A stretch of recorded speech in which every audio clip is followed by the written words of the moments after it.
this is about collaboration and communication. But it's in the, we're not going to do touchy-feely stuff about collaborating and communicating. We're going to talk about the role of collaboration and communication on accelerating or not the performance of students with disabilities. So I don't have to keep saying this. All this also applies to English learners. It applies to students who have experienced extensive poverty and are behind. You all are experienced educators. I look around the room and I see no hair, I see gray hair, and I see colored hair. So that means you're an experienced group. And I resemble one of those. I didn't have the no hair person until you came. Now at least you can represent, right? So we all know that the performance of students with disabilities, when we rank order them with other groups, is the lowest performing group nationally, and it's probably the lowest performing group in your school district.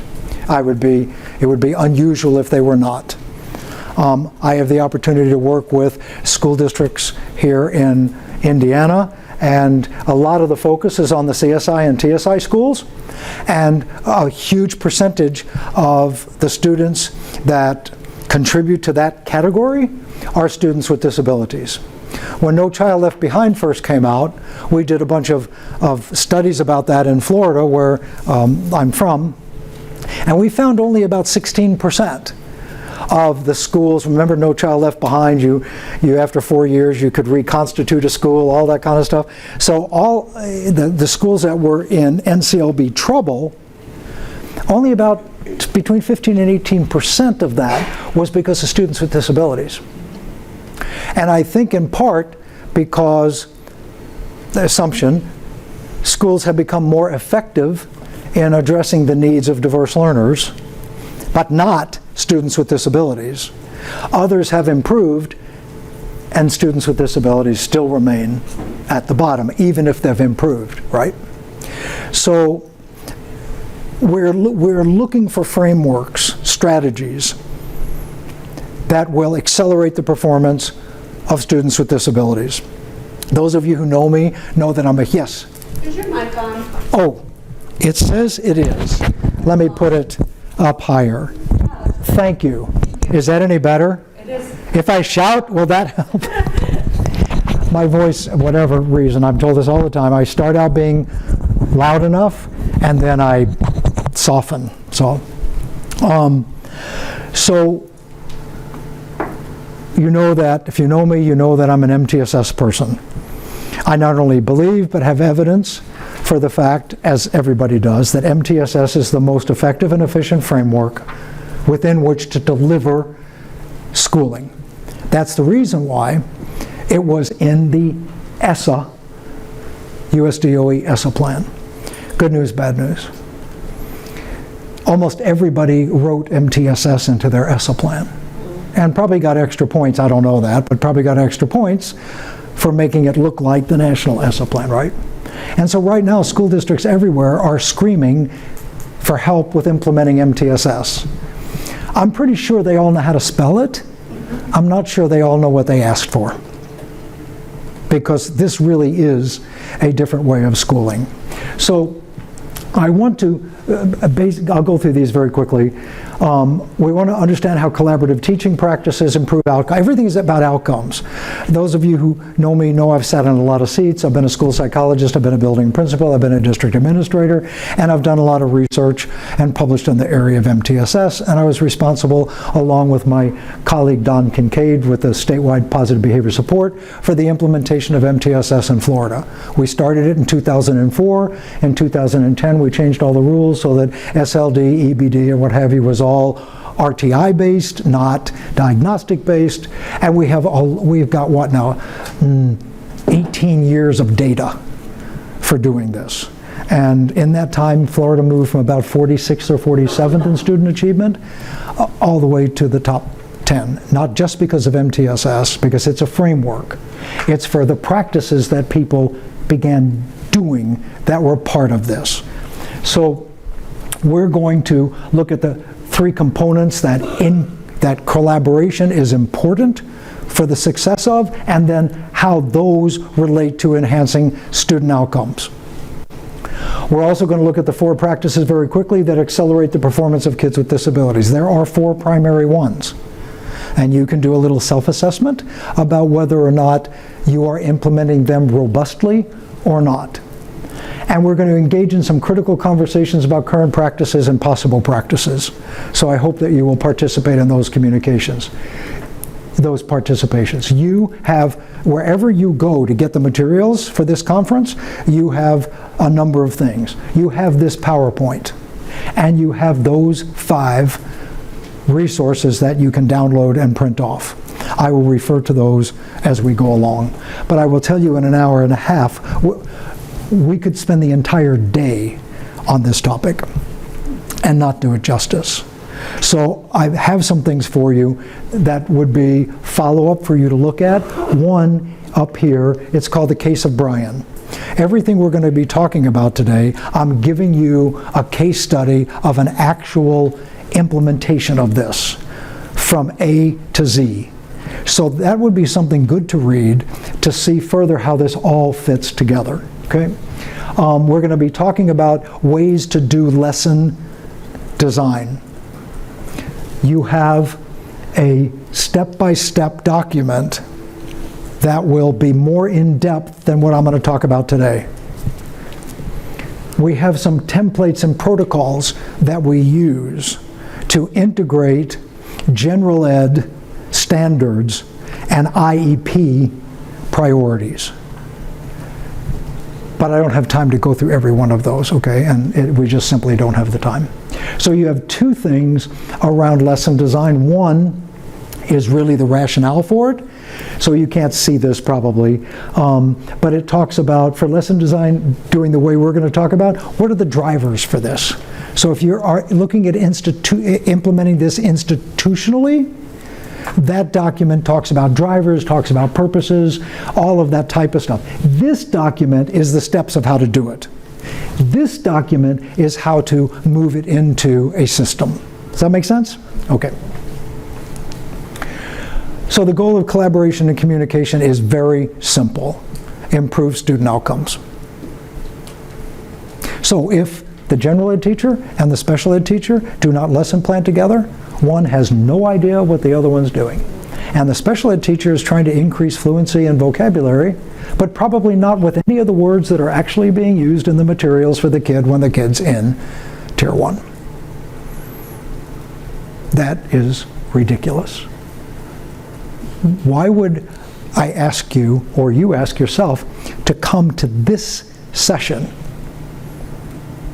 if you have some profession not only related to this? This might be interesting. If I gave a pre-test and a post-test, you might do really, really well.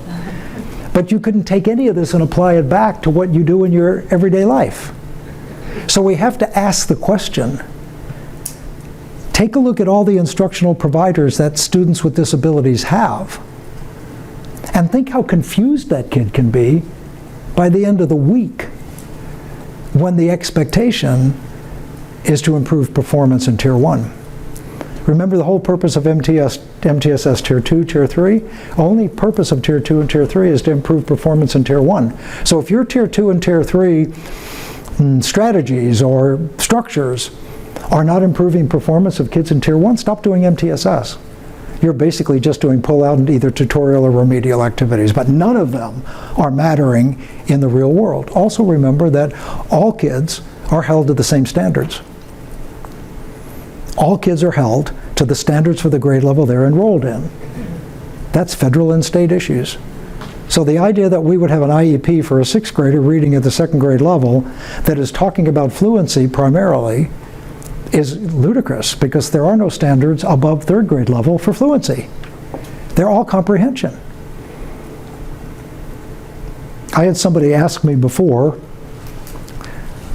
that in Indiana, there's you can take the state exams if you can't read fluently, and you can do it with, it can be read to you, and then you do the state exam. But people in her district say that's not fair because that's listening comprehension. And she said, what can I say about that? And I wanted to say, I don't even know how to answer that question. It's so ludicrous. Comprehension is comprehension. The method you use to get the content in to be comprehended is not comprehension. A distribution center distributes what they have. The method that people could bring it on carts and trucks and cars, it doesn't matter. Once they got to get it there to do something with it, right? So comprehension is comprehension. And we have to separate that from the method that kids use to get the content. So in a real world, this is equity and access. If we deny kids access to content because they have a disability, that is an ADA issue. And schools have skirted that forever. They have to read it in order, so then they bomb on comprehension, and then you assume they have no comprehension skills. Back when IDEA was reauthorized, they added fluency to the learning disabilities section of the eligibility criteria for one reason. Middle school folks were referring kids for comprehension problems left and right without ever checking for fluency. You can't comprehend what you don't read. So they're like, hey, keep it simple, stupid. Check the fluency before you say a kid has a comprehension problem. But we still are requiring kids to do it this way. And so when you get asked a question like that, I don't know how to answer it because it makes no common sense. None. So all of the communication and collaboration, parents contribute to the outcome if we collaborate with them. And we spent a lot of time, I'm going to try to stay on time better because it's being recorded. We spent a lot of time talking about one of the benefits of COVID was that parents of kids with disabilities are far more involved because now we're doing IEP meetings,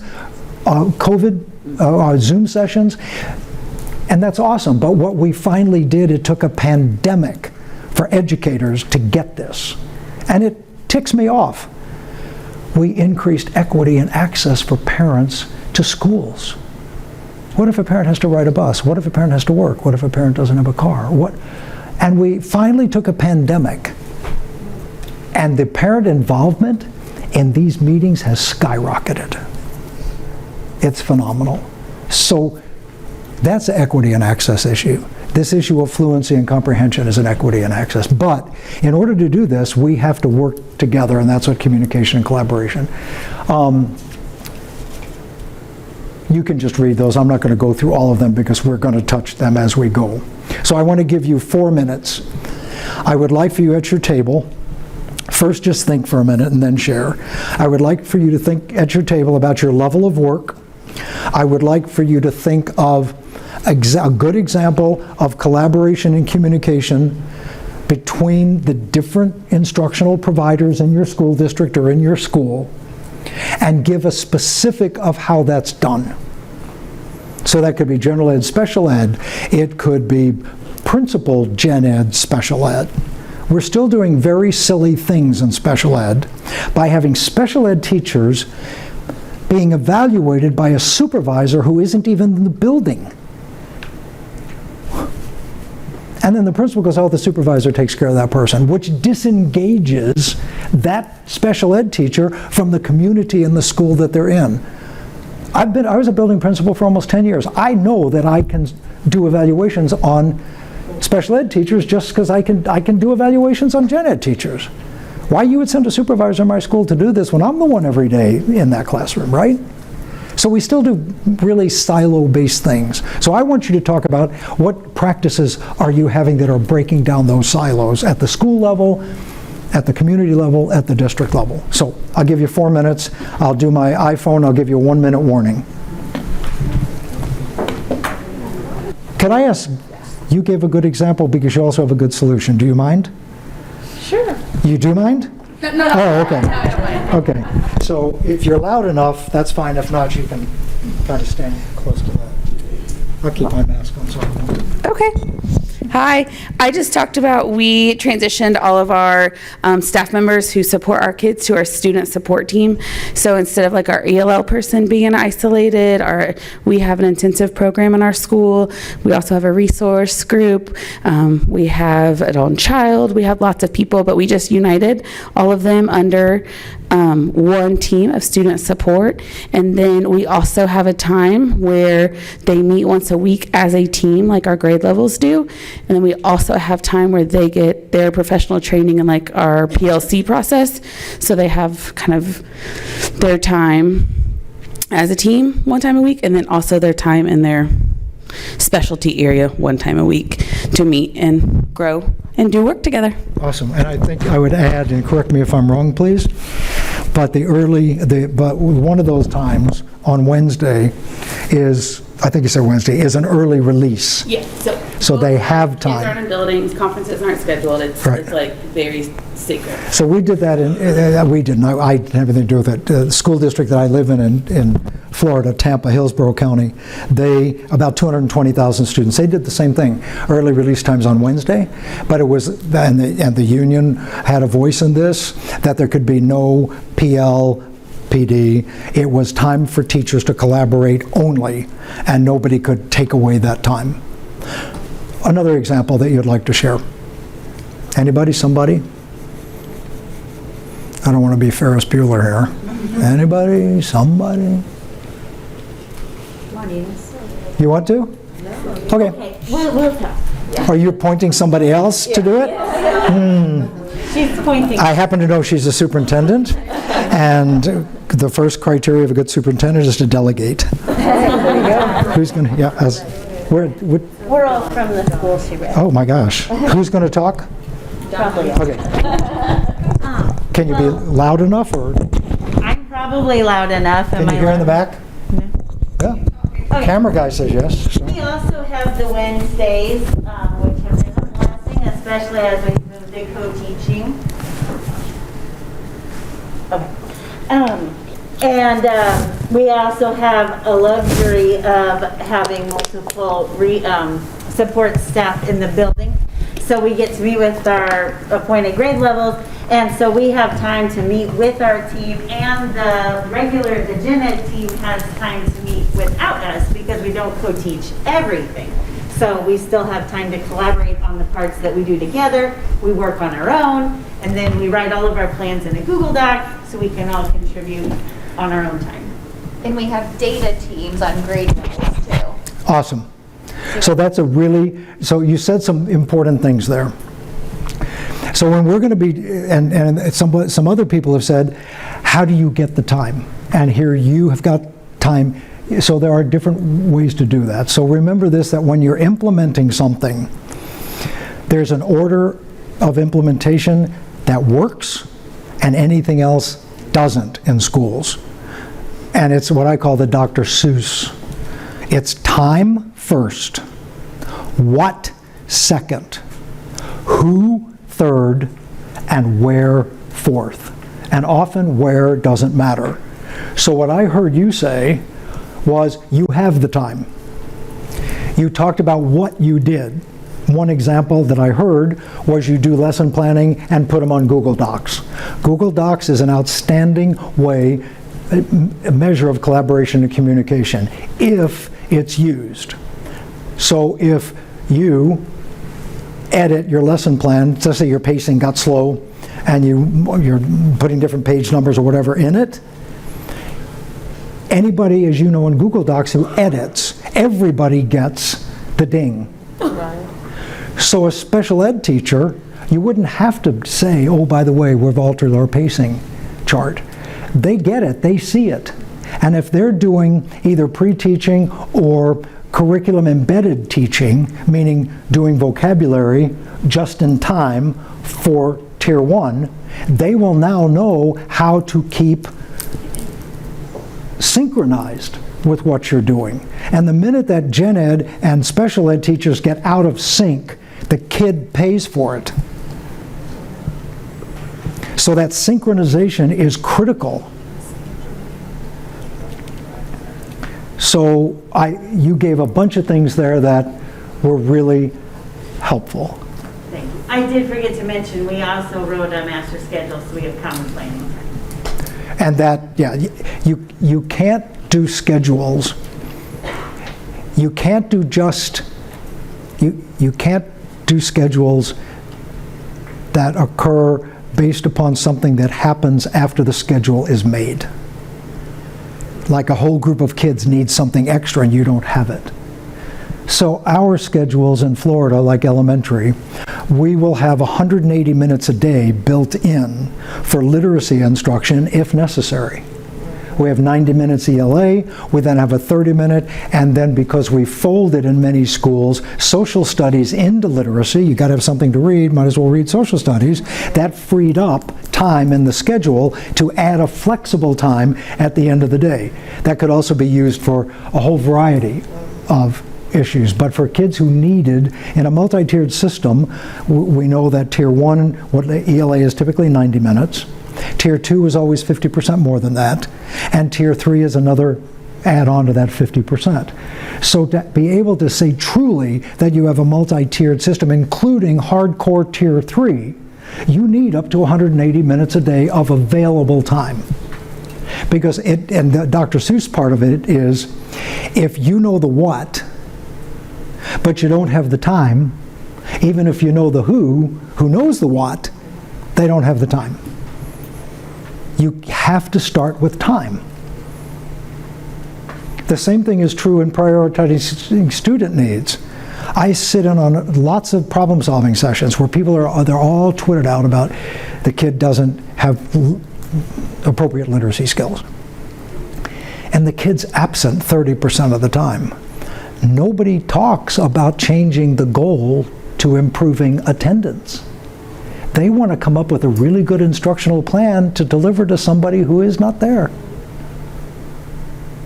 So the time thing is universal in a leadership or a problem solving. Time, what? And you never go to who. If you go to who, what if the who don't know how to do the what? And we tend to do that. Oh, we have a special ed teacher, we have an instructional coach, that's awesome.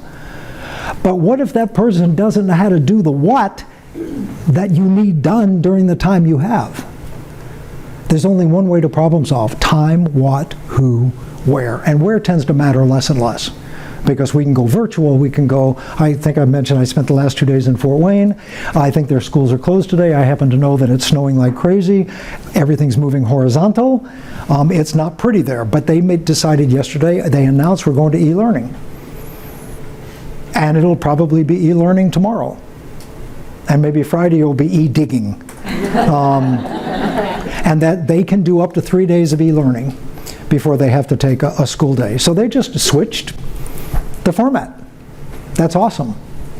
And that time, what, who, where. Okay? Well, thank you for sharing that. This is about mindset. So I'm going to give you 6 questions. I don't want you to say out loud, but these kind of are advanced organizers for everything we're going to talk about. True, false. Instruction that is evidence-based for students with disabilities delivered by a general education teacher in Tier 1 is specially designed instruction. And you don't have to answer. Think about the beliefs in your school district, in your school, whatever. These are mindsets that guide decisions about how we're going to behave as adults. Many instructional strategies that are evidence-based with students with disabilities have a greater impact on the rate of growth for students with disabilities when delivered in Tier 1 compared to when delivered in small group outside of Tier 1.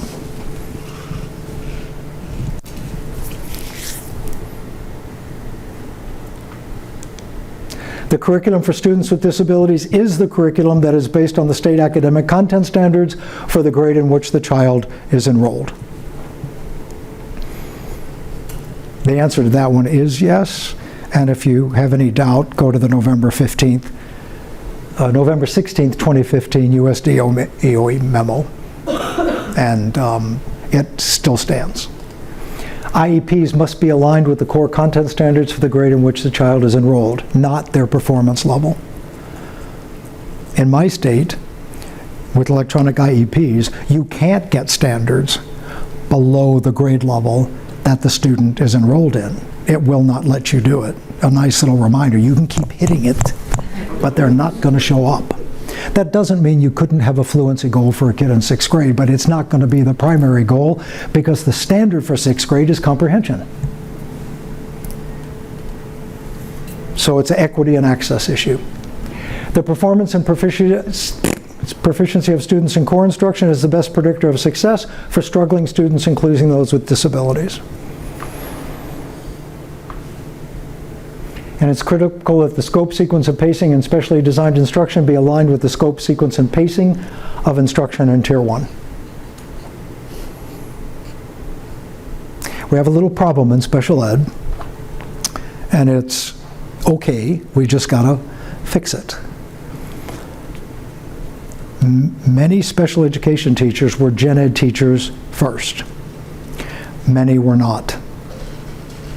And in special ed school, you don't get training in curriculum, scope, sequence, student progression. You don't get it. You get training in how to remediate students who are not doing whatever it is they're supposed to be doing. So if you have special ed teachers who have not been trained in aligning curriculum with standards, scope, sequence, and pacing, and progressions, then I suggest that you arrange professional learning for that to happen. Because for collaboration, we have to have people on relatively the same understanding level around instruction. So food for thought. A couple of other things here. The answer to all these questions is yes. There's not a single one that is answer no. So does anybody have any questions or want to make a comment about any of these 6 issues? I would add that most school districts' infrastructure is not designed to support these mindsets. Some, but not all. So let's move forward. We need to have communication collaboration. I'll keep saying that. What's the communication collaboration importance of this? We need to have everybody in the school district, gen ed, special ed, speech therapists, EL, interns, student teachers, every principal, everybody have a common language, common understanding of what specially designed instruction is. It's not Tier 3. It is so not Tier 3. And the question then is, how does specially designed instruction differ from intensive instruction? Okay? Specially designed instruction is instruction that is evidence-based to reduce or remove barriers to learning that are the result of a disability. We have instructional strategies that are research-based to accelerate the performance of kids with learning disabilities, kids with emotional behavior disabilities. In almost every instance, almost, those strategies, approaches, were first research-based for typical learners. We just don't use them in Tier 1. We rely too much on the capacity of the student to be able to get anything we dish out to them, regardless of whether that's effective or not. So we're going to have examples of that. Tier 3, intensive instruction, is the same definition. Intensive instruction is instruction that is evidence-based to reduce or remove barriers to learning that are not the result of a disability. It could be the result of poverty. It could be the result of mobility. It could be the result of a lot of things. But it's not, the student is not disabled from being able to learn. Other things have occurred. And that would also include motivational engagement, a lot of things. But it's not a disability. And remember, the national epidemiological rate for disability is 12.9%. So we have school districts with 18% of the kids in special ed. That's an indication that they don't probably have the supports necessary to keep kids from getting behind, and that special ed is basically the default remedial tutorial program for the district. It's not designed to do that. And then you're going to put kids in there for whom that's not right, and that group is now going to become a statistic that is used to evaluate your school district. And if you take a look at the schools across states that are TSI and CSI because of kids with disabilities, you will find the disability rate way above the national average. They're using special ed for something it was never intended to be used for. And it doesn't work. And the students are going to show that. And then special ed's going to get blamed because the special ed kids are taking us down. And I'm saying you're putting 50% more of your kids in special ed than are supposed to be there. So, food for thought. We have to have this common language, common understanding. And specially designed instruction, nothing in the definition says who's qualified to deliver it or where it is to be delivered. So, if we have a teacher using strategy-based instruction for comprehension skills in 6th grade, we'll show you shortly, that's evidence-based for kids with learning disabilities. And that's what the teacher uses, is strategy-based instruction. Another example is SIM, familiar with Strategic Instruction Model out of Kansas. Very similar, uses content enhancement. These are all general ed things that also people now have, through a lot of research, have shown that if they're used in Tier 1, kids with disabilities, English learners with and without disabilities, accelerate their rate of growth. So if a gen ed teacher is using strategy-based instruction for the teaching of comprehension 5 days a week, that kid with a disability now has 450 additional minutes of specially designed instruction. It doesn't matter if a physician gives you Amoxil or if your parent gives you Amoxil. If you get Amoxil, you get better. Look at what happened a number of years ago. I don't have allergies, but I have a lot of friends who do. Claritin used to be a script. You couldn't get Claritin. Now you can eat it for dinner. So that's a perfect example of having a system that required ridiculous steps to access and equity in access. Not everyone can walk in and get a prescription and go to the drugstore and get that prescription filled, which is a differentiation of health issues across demographics. So they solved the problem. They said everybody should have access to it. We're in a pandemic. Any of you remember H1N1? You got to be old enough. Sure. What was the number one visible outcome that exists today for the prevention of H1N1? It's in every place you go. And it might actually be in here. I thought I saw some of them. Hand sanitizers. They put hand sanitizers in every grocery store, everywhere, to prevent H1N1. That's what we're talking about here. What can we, without additional work, and actually less work, what can we have in Tier 1 for kids with disabilities that ensures that their time there promotes growth? And it reduces differentiation of instruction, by the way. This is a wonderful resource. It's from New York City Schools. The URL is down at the bottom, but it's a great way to show how we design instruction. And let's be all clear. And this is, even to this day, it's not clear. Curriculum is what we teach. We don't have a lot of control over curriculum in most places. Instruction is how we teach it. We have total control over instruction. So we don't have to worry about what we teach. That's usually determined for us. We have standards, we have materials or supports to use to put instructional strategies on to make kids acquire the skills, etc., expected for those areas. So content, methodology, and delivery of instruction. Everybody has to clearly understand the difference between that. The biggest issue for kids with disabilities in curriculum is pacing. It's too fast. We can create kids to refer by just moving too quickly, and the kid starts bombing, the teacher's concerned, so they refer them, and if the kid's old enough, they have a discrepancy between grade level and their performance level, and then we suspect a disability, and blah, blah, blah. It's exhausting. So that would, I'd recommend you look at that. This is the letter. I have it there for you if you forgot about it. And this is the clear message of where special ed, specially designed instruction, fits in MTSS everywhere. One of the fatal flaws of MTSS, or I mean, give the next, I'm going to say that in a minute. So the 4 things that we need, that we know increase, the more of these you have, the more better. Level of inclusion, more is better. I can give you example.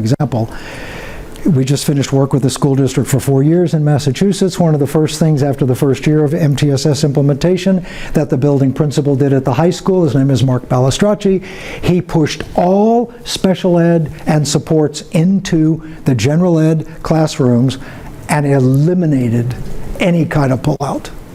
And within 2 years, the performance of kids with disabilities had skyrocketed. So, inclusion matters. Inclusion is not a place. It's a place where kids get inclusive instruction. It could be the bathroom. Inclusion, I don't like the term. I prefer the term inclusive. Because inclusion has been around for too long and people think that's putting kids in gen ed. That can be a disaster. If gen ed has instruction inclusive of those kids, it's a dream come true. It depends on what's happening in that place that you put kids. Standards aligned instruction, we have to do that. We can't be doing off-level instruction, even though some kids may need fluency or what have you, and then they have to take end-of-year exams that are for standards that they have not been exposed to. 3 principles of universal design to develop lessons, we're going to go over that. And integrated lesson planning, we're going to go over that.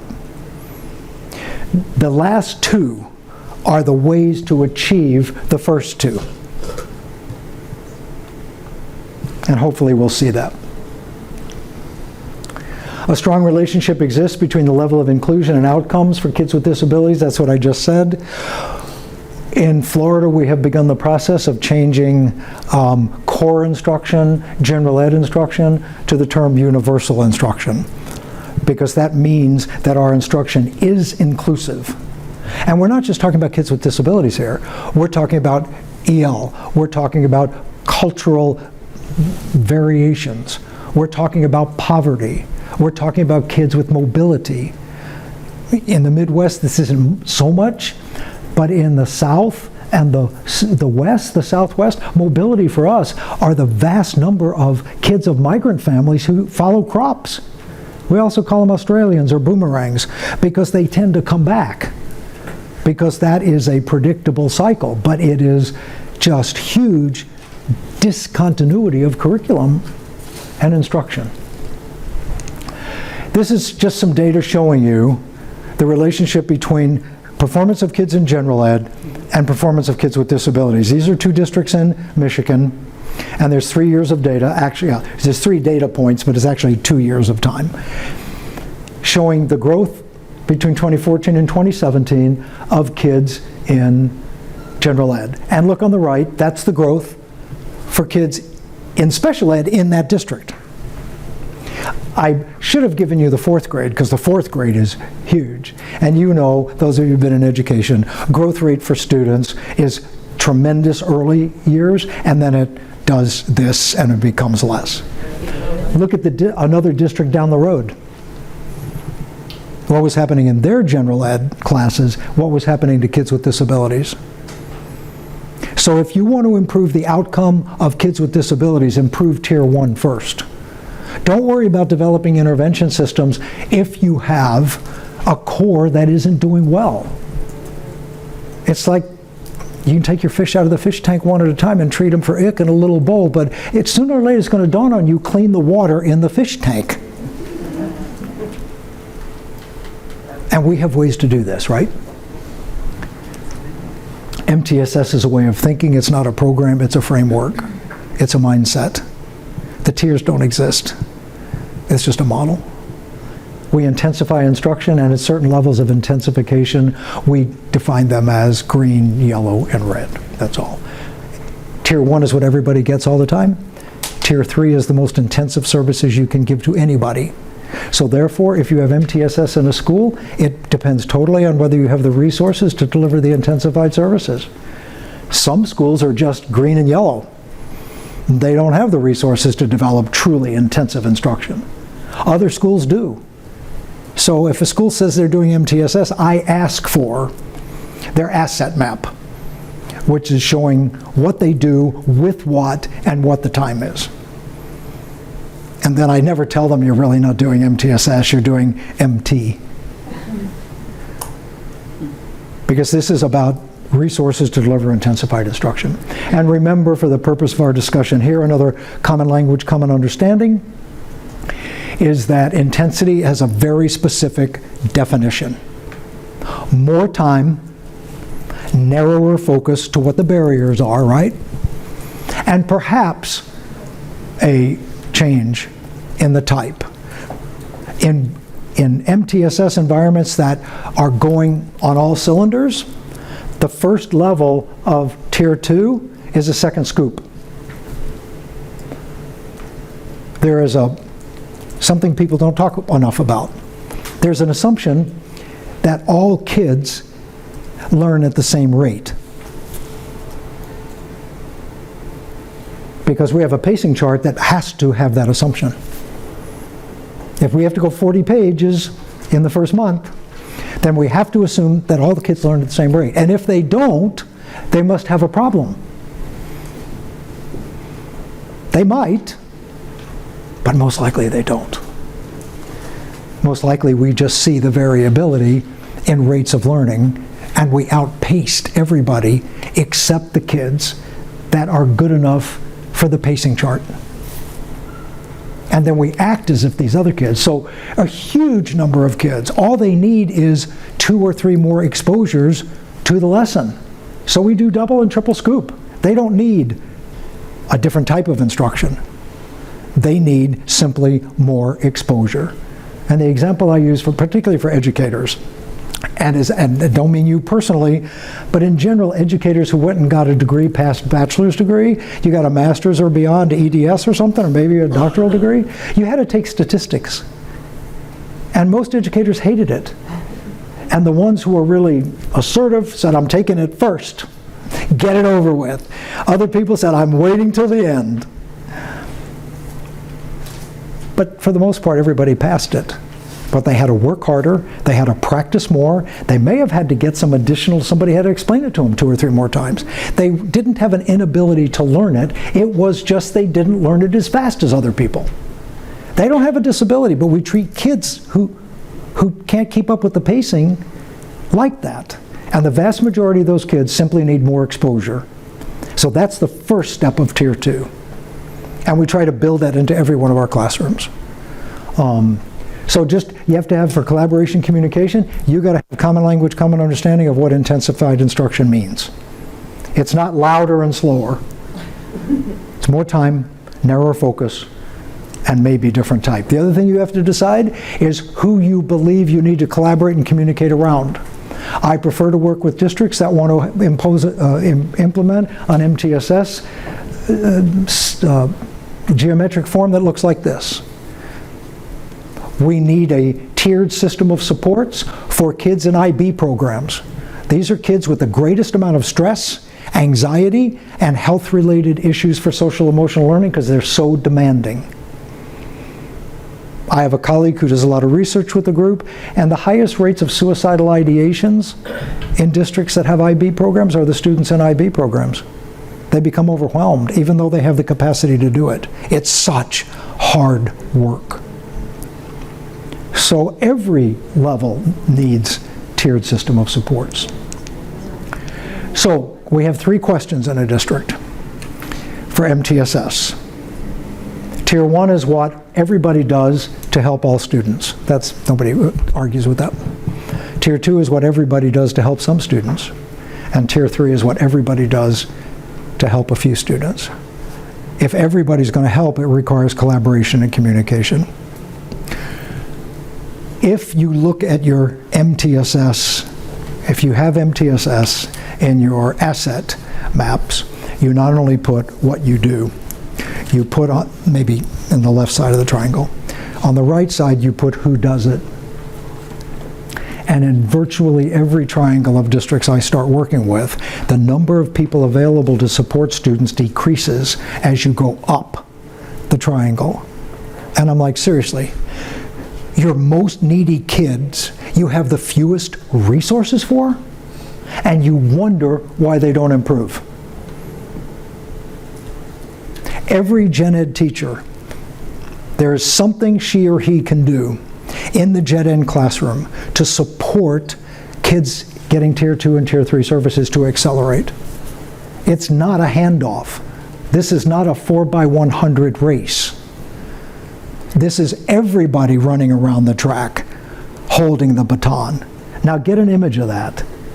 Is it going to be nice and linear and perfect? And no, they're going to be stumbling all of each other. They have to decide ahead of time through communication and collaboration how they're going to run around the track, all holding the baton being the kid.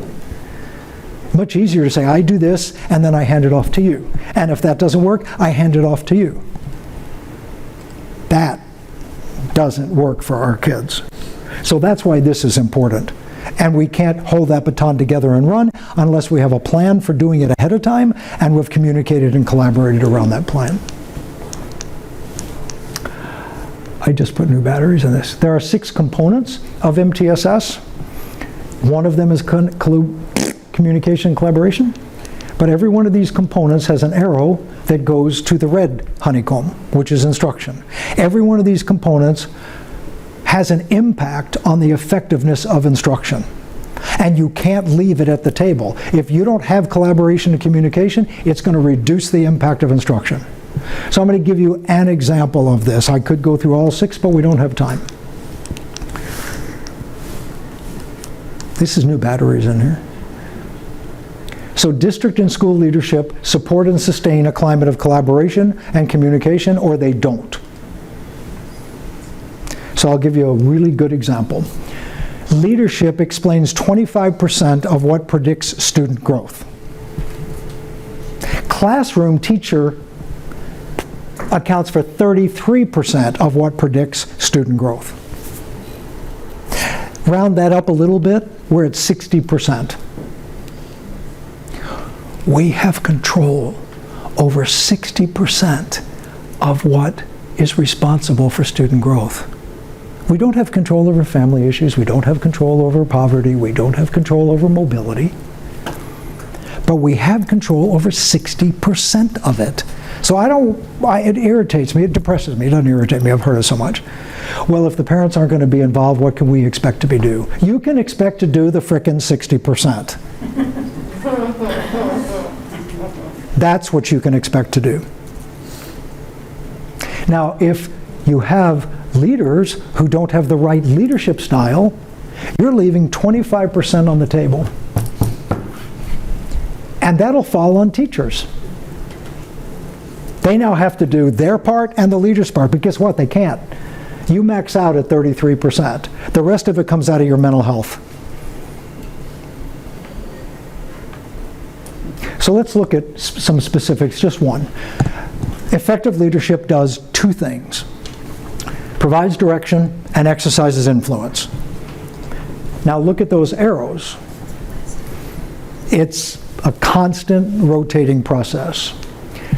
The type of leadership matters. There are 4 or 5 types of leadership. They're well known. They're kind of aligned with, back in your day when you took child development, remember the parenting styles, authoritarian, all of this kind of laissez-faire, what have you. And then if you did this, your kids would go out and kill people. If you did this, your kids would end up depressed and in a mental health center, blah, blah, blah. Well, there's a bunch of truth to all of that, right? So this is the same format.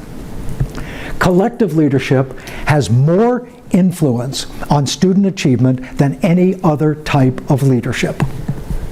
So why would a district not ensure that all their leaders, and I'm really focused on building principals, you don't hire and put a principal in place and let them do their thing. And their thing should not be, first and foremost, staying organized and keeping the superintendent from wearing stripes. Because the more people involved in making decisions in a building, the more people share responsibility. And if you share responsibility, guess what else you share? Ownership. So if you want to get all your 25% on the table to add it to the 33%, collective leadership is the model. And the definition at the bottom, teachers and administrators leading together, recognizing long-term success, rests upon diverse perspectives and contributions. It's not hierarchical. And I'm giving you some, you can go to some websites that I'm going to put up here next to read the research. Here's what happens. You get hierarchical principals who say, and they tend to be males. If I am not a strong leader, meaning hierarchical, they won't respect me.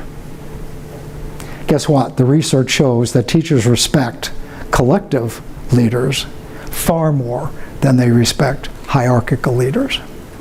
Because if I ask for your input and I really mean it and use it, that's a mutual trust.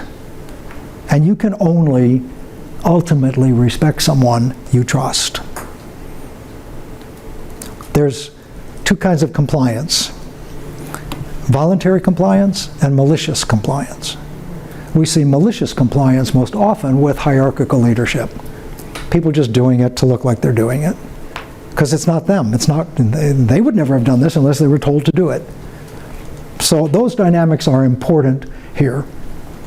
I put a couple of other things up here for you to look at. Rapid principal turnover has moderately negative effects on instructional climate unless the new principal continues in the same style, work, climate as the departing principal. If you're interested in this, a Harvard Education Group has done a tremendous amount of research on this. And in the worst case scenario where the worst case scenario for me is where you have like 7 good principals, whatever that means, and you start moving them around buildings, cross-pollinating buildings. Well, guess what happens? The building they left goes down the tubes. And so you have these entrepreneurial kinds of things. The goal is to ensure that your principals all have the same leadership style. It could look different with their personalities, but it's collective. And then when you have to move principals or they leave, it doesn't have a negative effect. The worst case scenario with what Harvard Ed has shown is that it stops staff involvement in student growth for up to 18 months if there's discontinuity in leadership. You ask teachers, you have a new principal, and they say, yeah, this is the 6th one I've trained. That's not good. So it really is important. And remember, we have 25% of what predicts student growth sitting on the table on this issue that we can't afford to leave on the table. There's a couple of other things here. I don't think I had the slide. So out of all this research also came that principals who provide vision and influence have greater impact than those who get involved with increasing teacher skills. Principals should stay in their role of leading and influencing. Let other people work on the skills. Because you can increase the skills of teacher, and if they don't feel part of this community, they're not going to implement the skills they have. That climate becomes, whether it's risk-free or risky, to exercise your professional, the length and width of your professional stuff. So, a lot of stuff here about that. Obviously, collective leadership. The training involves all sorts of stuff in communication and collaboration, because you can't be a collective leader and have lousy skills. So there are some of the things you can go to take a look at. The other thing that we're looking at is, how do we lesson plan for our kids? How many of you are familiar with Universal Design for Learning? Hands way up if, do this, temperature. I know about it, I don't have a lot of experience with it, or my school district. I know about it and we're doing it all over the place. Okay. Universal design for learning is not technology, it's not any of that stuff. It's 3 principles that guide how we teach, how students respond, and how they engage. It requires communication and collaboration in the lesson planning process, but it's very specific and doable. So quickly, the 3 principles are: number 1, different ways of presenting materials. Principle 2, multiple ways of allowing students to demonstrate what they know. Principle 3, ensuring that your lessons are engaged by the students. And there's some hugely interesting research around that, some simple stuff. Instructional choice, letting students pick different. If you're measuring comprehension, why do all the students have to read the same frickin' paragraph? Good Lord. Say there's 5 different things you're measuring comprehension. You're not measuring comprehension for one particular content piece. Just be sure that you've leveled out difficulty or whatever. But if you let the kids pick what they're interested in, and you say, well, they're interested in this, so they'll comprehend more. This should be a rude awakening to you about maybe their comprehension that you measure is not a function of their actual skill, but you're measuring student interest. All right? So, and then ask them how they would like to demonstrate what they learned. You can give them guiding questions. Some of you, if you want to answer the guiding questions on a sheet, fine. What about if some of you want to do a news report addressing these 5 questions? We'll film it. What if some of you want to do a computer model of this? We'll do that. Elementary. When I was a building principal, we allowed kids, and probably today the superintendent would not allow it, or he just wouldn't tell him or her that you're doing it. For kids who are doing what, they could choose to stand on their desk, stand on top of their desk to read orally, or on a big enough table that if they did this, they wouldn't fall down. Kids would do anything to get to stand on the desk in order to deliver what they know. So they could do it verbally. They could do it in written form. They could act it out. They could do a commercial. They could do a poster. All you're trying to do is find out what happened in their brain. You're not trying to find out, does it matter how you put it in? What if a kid can't write? That kid is doomed. The kid's got all sorts of stuff, they can't do it. You could have speech to text. They could get it in by text to speech. But your question is, did they comprehend? It's the middle point. In, comprehension, out. You're measuring the middle point, right? So you'd have to have grading rubrics that would work across UDL.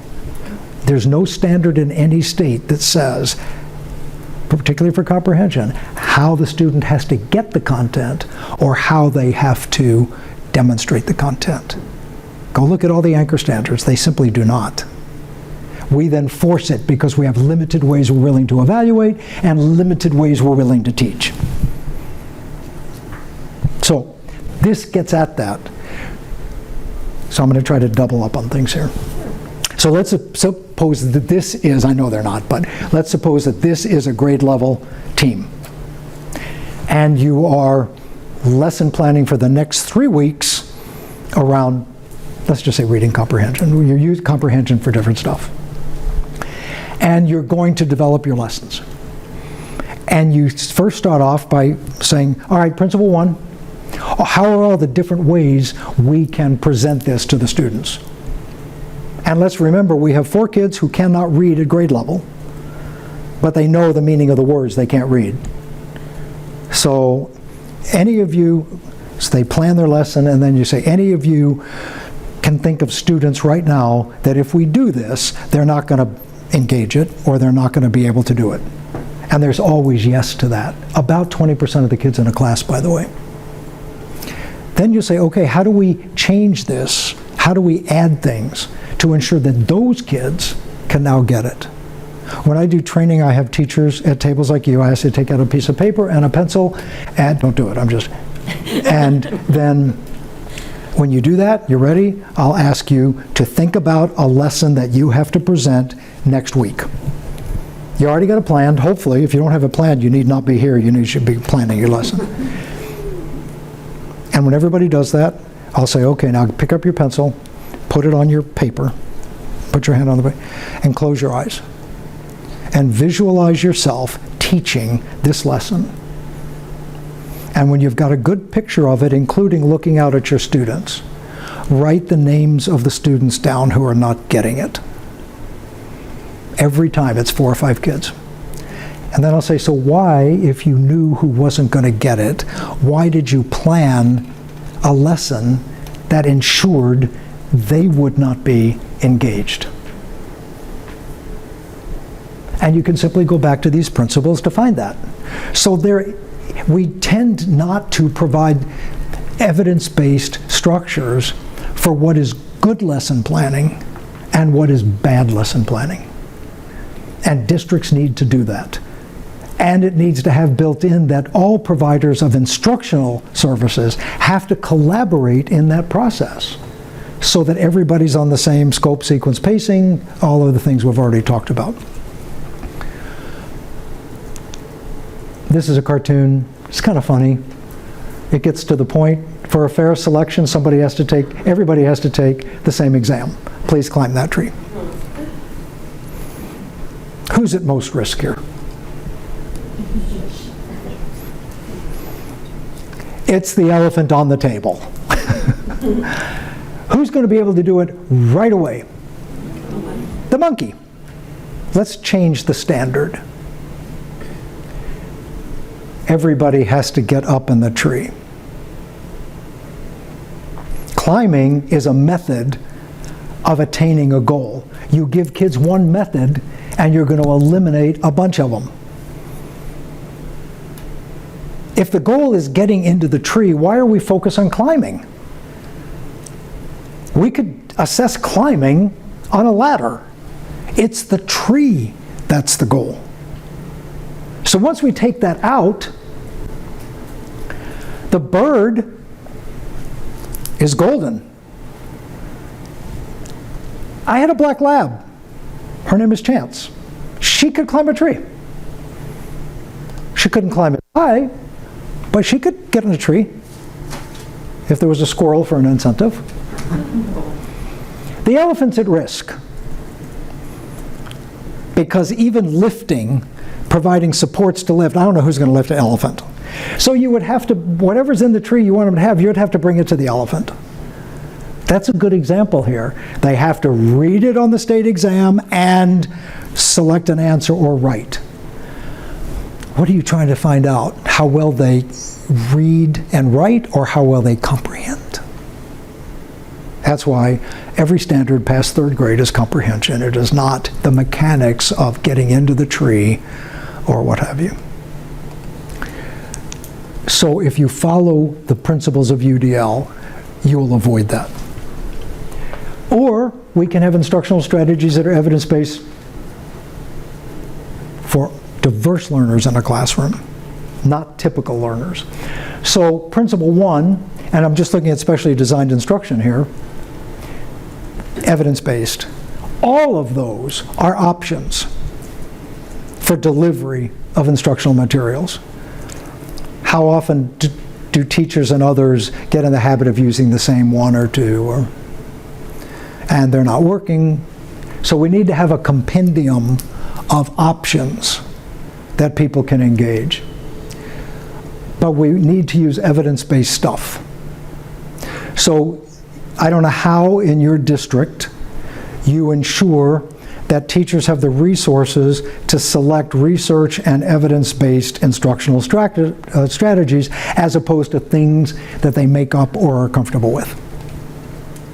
John Hattie is visual learning, will give you the effect size of different instructional strategies for different kinds of students. This is an example of learning disabled students.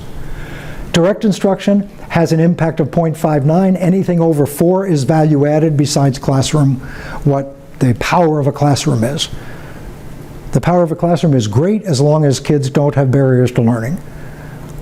And teachers are responsible for 1 for 20 or 25 kids. So anything above 0.4 is value added, if you will. Direct instruction, 0.59. Strategy-based, 0.72. If you combine them, you get 0.84. Strategy-based instruction, I'm going to show you a couple in a minute. That's why these kids grow, because they're getting strategy-based instruction in Tier 1. This is an example, collaborative strategic reading, which is strategy-based. The next example is strategic instructional model, SIM. That's strategy-based. They use content enhancement routines. In math, enhanced anchored instruction is strategy-based instructional strategies. It's an instructional strategy. You can use it for reading or math. It doesn't matter. Very quickly, there are 4 lines here. There's a very faint gray line up there, a solid line, a dark dotted line, and a light dashed line. The light gray line is the growth rate of typical students before strategy-based instruction. The black line is the growth of typical students with strategy-based. So anybody who says, well, if I do that because of these few kids, all the other kids are going to suffer. No, they're not. The next line is the growth rate of students with disabilities if it's given in Tier 1. And the other line is more typical kinds of instruction in small group. So if you want kids with disabilities to grow fast, then they need to be in inclusive classrooms where instructional strategies that are evidence-based for diverse learners, and by diverse I'm including typical, are used. And this, so here's the other question. This is a rhetorical question for you not to answer. The Office of Curriculum in your school district, are they around curriculum, what we teach, or are they leaders in instructional strategies, how we teach it? Somebody has to be a voice for instructional strategies that are not left to chance. And these instructional strategies are ones that are effective under these conditions. And there has to be a common language, common understanding in a district. And I have yet to go to a district in my career where there's common language, common understanding, that curriculum is what we teach and instruction is how we teach it. And we have no control at the classroom level over curriculum unless you're in a district where you get to select all your own materials. And that does not work really well for at-risk kids, by the way. There needs to be more structure with that. But you do have total control over how you teach it. So nobody's getting cramped here. This is just an example of one of our middle schools in Florida. We're using SIM. This is math. Every one of those lines represents a different group.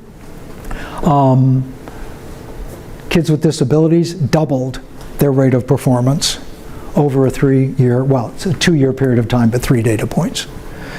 Including even more were the at-risk kids in the bottom 25th percentile. A high tide lifts all boats. Why would we have one strategy for poor kids? I had somebody ask me that the other day. What are research strategies for poor kids? I'm like, how poor are they? And I said, you know, the teachers aren't poor. At least typically not at a poverty level. They're not on free and reduced lunch, right? There's not. Their instructional strategies are highly effective and engage kids. So SIM happens to be one. They'll lift up all groups at one time. Now, back here, this is the work of boardman Sharon Vaughn at the Vaughn Growth Center in Texas. And they have more updated since then. They just came out with another research study, basically with the same results, different application. Notice that here, typical kids' growth rates, LD kids in Tier 1 growth rates. Those lines are parallel.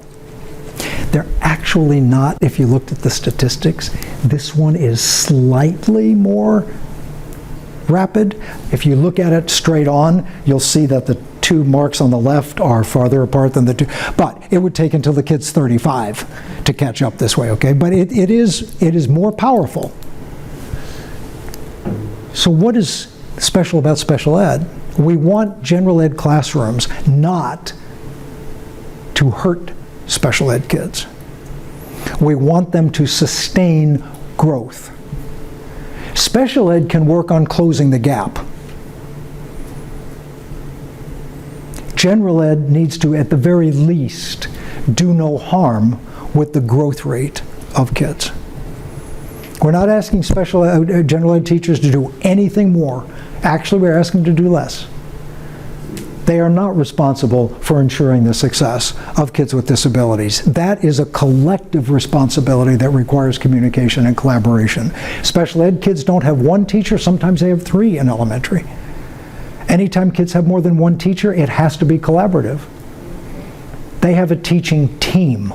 It's not a team if they don't collaborate. And I gave you some examples of math, enhanced anchored instruction. One of these is cool. I forget which one it is. I only gave you one. Did I? No, I gave you 2. No, I gave you 1 for math. But there's one for math that shows ELs with and without disabilities. That's a really cool study. Things like homework, we're going to try to use homework, work at home, to strengthen, intensify, don't. Particularly for kids of poverty. Older kids have responsibility for younger kids. In Florida, we have a huge migrant population, and the younger kids get more support than the older kids because the older kids are supporting the younger kids because the parents are working so hard. So homework is not, that's a hope, it's not a strategy. But look what is a strategy. Teacher-student relationships. Why do you try to increase teacher skills for individuals who don't have good relationships with kids, or kids that don't have good relationships with their teachers? Providing feedback. There's a science to provide feedback. Certain methods result in kids growing faster than other methods. I'm give you a book on here, Kathleen Lane's book, Behavioral Supports for Instruction, and she has 2 or 3 different types of feedback and a step-by-step of how to do it. Look at these numbers. 0.7. Teaching students self-verbalization. All of you guys have been around a long time, for the reasons I said at the beginning. Kids who can't self-verbalize require more supervision because you're their verbalization. If we teach kids to verbalize, that's the first step to a kid operating more independently. Referral, how long have we had referrals where they can do it as long as I'm standing there? The next day they can't remember anything. Go home with them, spend the night, and come back, and they will remember exactly what you want them to remember. You're the voice that's guiding them. Their voice is not guiding them. So that's important. And then metacognition strategies. Teaching kids to think about their thinking. So you walk up to a math. I'm going to keep coming over to you, Cynthia. Walk up and this is a math sheet. And I'll say, so which ones do you think you got right and which ones are you worried about? I never say got wrong. I don't use that answer. What are you worried about? And you'll say, I know I got that one right. And I'll say, you did. So which one are you worried about? I'm worried about this one. I don't think that's right. Is it right? Tell me what you did. Tell me, verbalize what you did. And then now you know what the kid's verbalizations are, and you know exactly where the kid went wrong, and you know exactly where to fix it. But you can sit there and say it over and over and over again, and if you don't change the verbalizations in the kid's head, then when you leave, the kid has the same verbalizations, they come back and they make the same mistake. So how you give feedback, that's an example of active supervision. How you give feedback adds to the probability kids are going to grow. There's no one way to do this, all these different things, but that requires collaboration and communication. So there's all sorts of different ways of expression. And here's a rubric for evaluating comprehension. That has all the comprehension components on the left, and it has criteria for level of development, and it can be applied to any way it's been delivered, any way students give it to you. A student can write it out, a student can draw a picture. And you can still evaluate whether or not, they can say it to you, and you can evaluate whether they met the standard. So looking at our grading, often our grading criteria define how the student is limited to performing. And we should not do that if we want to know how kids learn. We had reflection time. And I already talked about the last one, which was engagement. When you look at the lesson you have designed, is this going to engage our students? You may have thoroughly enjoyed doing this lesson. And the kids are like, this sucks. We know you really like music, Mr. or Mrs. So-and-so, but it ain't our music. So you're putting yourself in the position of the kids. You know your kids. Would they like doing this or not? And if you're not sure, go back and do it again, because they'll make you sure within the first 10 minutes. And by the way, for kids who struggle, they make a decision to engage an activity or disengage from it in the first 1 to 5 minutes. You will lose them, or not, in 1 to 5 minutes. So I'm going to give, even though I'm not going to be able to get through some other stuff, I want to give you concrete examples of this. If you pre-teach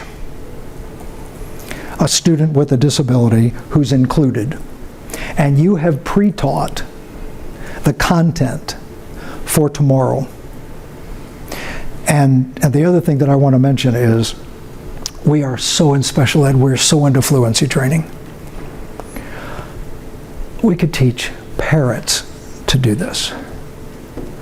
Never teach fluency without ensuring vocabulary. When kids are working on words, ask them, do you know what that word means? And if not, we don't have to have separate vocabulary instruction if we're doing fluency. The words they're reading or not, we can tie meaning to and be sure they do. So anyway, you go through all that, and you know what the teacher's going to be doing. And so so the kid now goes into the classroom, and all of a sudden it sounds tomorrow like it did yesterday. And the kid is like, I could do this. As opposed to being cold, and this is what we're going to do, and the kid is like, oh crap. So pre-teaching serves a social, emotional, and engagement function as much or more than it serves an instructional function. Quickly, classroom structure and cohesion has an effect size of between 0.5 and 0.6. Those 5 things: predictable, clear, rules stated, consistency across tiers, and consistency in messaging students. Why would you, when I was a building principal and did walkthroughs, if a class was scary, I'm like, I don't care how good the teaching is, and I don't care what these kids know. We're not going to know it. So that's why classroom structure is so important, not to maintain discipline. I hate that. You have to have this to maintain discipline. I can maintain discipline with Velcro and duct tape. I want to promote engagement. And if we have cohesion in our classrooms, it's direct contribution to student outcomes. But you have to collaborate and communicate. Here's that book I talked about. You can look at it later. Parent collaboration and communication. I'm going to put this up here. I know we have about 2 minutes left. During COVID, it wasn't during, they launched it during COVID, the Institute for Education Sciences, because of the discontinuity. For kindergarten, first and second. It may be third, but I know it's kindergarten, first and second. They took the national anchor charts for literacy instruction and goals for kindergarten through 2. And they created YouTubes aligned with the pacing of literacy instruction and the targeted skills. That's what's under each of these dark black areas. And they created YouTubes showing parents doing things with their kids that would promote their acquisition of those skills. And it was targeted for parents who necessarily didn't have skills doing that. So you watch a 2-minute YouTube and you see You see a mom doing dishes with the kid they're helping, and how the mom is turning the dishes into initial sound practice. And these are things that any parent I can do that. So it's not extra. It's things parents do in the course of a day with kids, and they change based upon what the instructional skill is.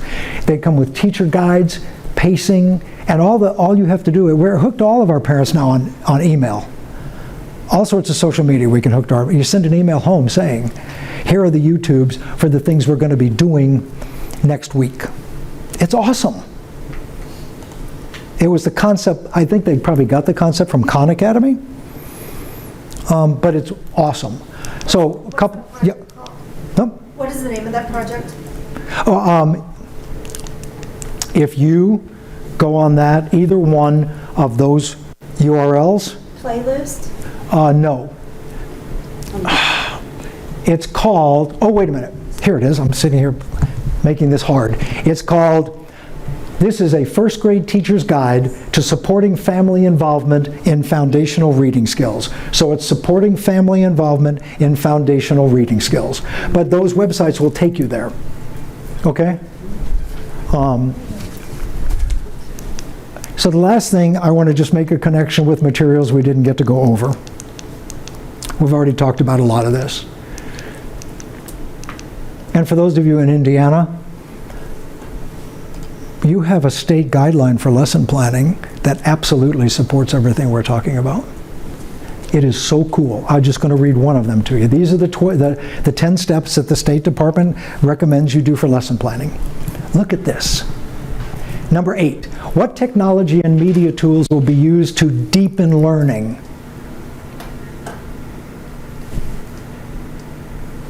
How often do we think about that?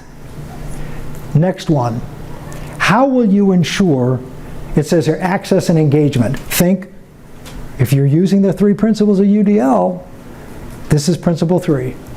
How will you ensure that all students have access to and are able to engage appropriately in this lesson?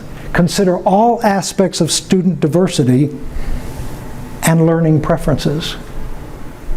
That's principle 1 of UDL.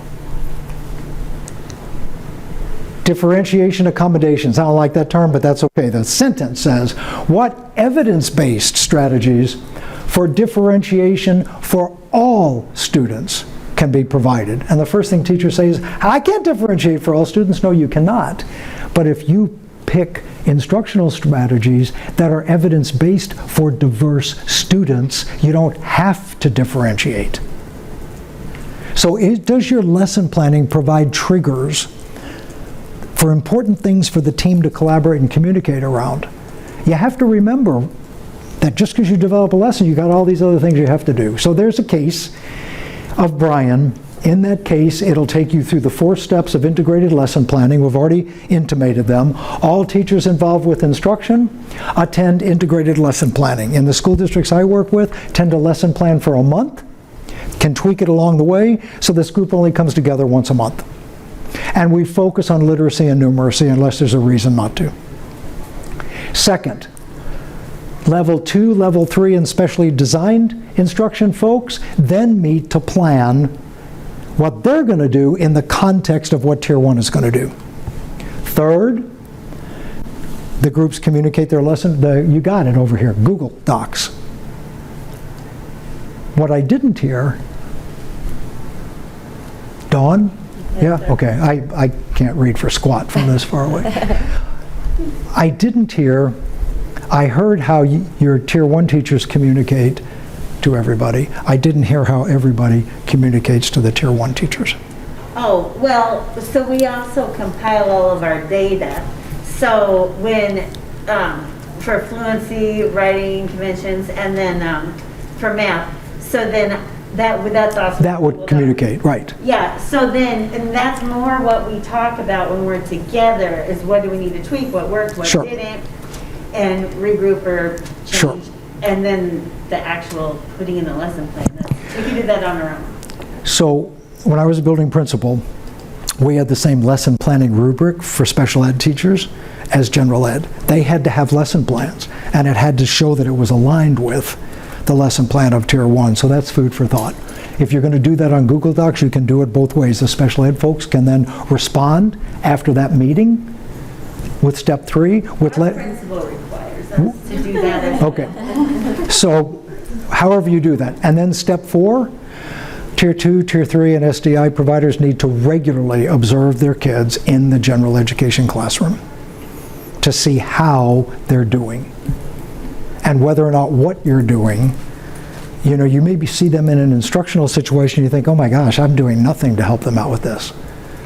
You have to organically go in and look at it. I like to have that happen once a month around that lesson planning cycle. So you will get a case of Brian that takes you through all of this and explains the steps.